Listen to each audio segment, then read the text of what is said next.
نبی کریم صلی اللہ علیہ وسلم نے ایک موقع پر فرمایا تھا، ان المفلس من امتی من یاتی یوم القیامت بصلاۃ وصیام وزکات، کہ میری امت کا مفلس آدمی وہ ہے جو قیامت کے دن آئے گا اس حال میں کہ اس کے پاس بہت سارے نمازیں ہوں گی، نماز پڑھا ہے دنیا میں،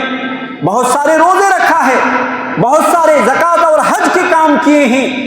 مگر حال یہ ہے کہ یاتی قد شتم ھذا وقذف ھذا واکل مال ھذا وسفک دم ھذا وضرب ھذا، کہ لوگوں کو مارا پیٹا ہوگا، لوگوں کے خون بہایا ہوگا، لوگوں کو گالی دیا ہوگا، لوگوں کے حق کو مارا ہوگا، لوگوں کے مال کو دبایا ہوگا۔ یہ بھی ان کے پاس صفات تھے، نماز، روزے، زکوٰۃ، حج،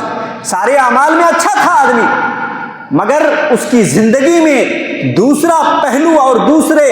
پیج یہ بھی تھے کہ وہ لوگوں پر ظلم کرتا تھا، کسی کا خون کرتا تھا، کسی کو مارتا تھا، پیٹتا تھا، کسی کی غیبت اور چغلی کرتا تھا، کسی کے مال دباتا تھا، کسی کے جو ہے زمین و جائیداد کو ہڑپ لیتا تھا۔ یہ حالت ہوگی۔ نبی کریم صلی اللہ علیہ وسلم نے کہا کہ اس آدمی کو بٹھا دیا جائے گا، اس ظالم کو بٹھا دیا جائے گا، اور ہر مظلوم اس کے سامنے آ جائیں گے اور اللہ رب العالمین کے ہاں فریاد کر رہے ہوں گے کہ اللہ اس نے مجھے گالی دی تھی، اے اللہ اس نے مجھے قتل کیا تھا، اے اللہ اس نے مجھے جو ہے بہت سارے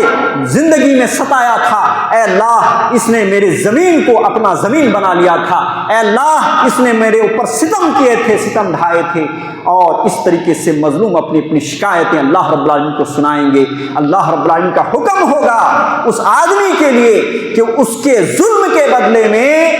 اس کی نیکیوں کو مظلوم کو دے دیا جائے، اور پھر اس طریقے سے سارے مظلوم کو اس کا حق جو ہے نیکیوں کے شکل میں دیا جائے گا۔ اللہ کے نبی صلی اللہ علیہ وسلم کہتے ہیں کہ اگر اس کی نیکیاں ختم ہو گئی اور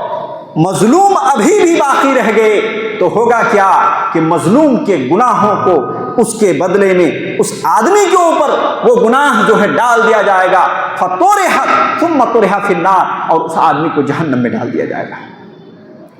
یہ حدیث بڑی عبرت کی حدیث ہے، اور یہ حدیث جو ہے بہت اہم پیغام دیتی ہے کہ جہاں ہمیں حقوق اللہ کو پہچاننا چاہیے، جہاں ہمیں حقوق اللہ کی ادائیگی کرنی چاہیے، وہیں لوگوں کے حقوق کو بھی نہیں بھولنا چاہیے، لوگوں کے اوپر ظلم و ستم نہیں کرنا چاہیے۔